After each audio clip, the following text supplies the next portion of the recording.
ரசிகனாய் பிறப்பெடுப்பதும் நல்ல ரசிகன் கலைஞனாய் உருவெடுப்பதும் வழிநடத்தி செல்வதும் இவரால் மட்டுமே சாத்தியம். என் நெஞ்சில் குடியிருக்கும் என் அன்பான ரசிகர்களுக்கு,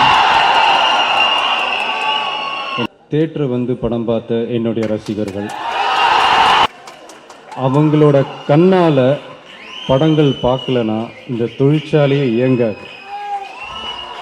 எல்லாருக்கும் சம்பளம் கொடுக்கிற தயாரிப்பாளர்களுக்கே சம்பளம் கொடுக்கிற கண்ணுக்கு தெரியாத முதலாளி ரசிகன். உங்க விஜய் உயிர் என்ன வரனா,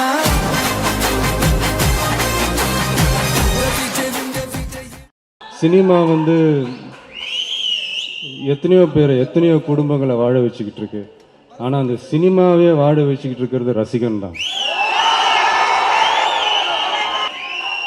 என்னுடைய ஒவ்வொரு படமும் ரிலீஸ் ஆகும் போது அது நல்லா ஓடணுன்றதுல என்னை விட ஆர்வமாகவும் எண்ணமும் வெறியாகவும் இருக்கிற என்னுடைய ரசிகர்கள் என் கூட இருக்கிற வரைக்கும்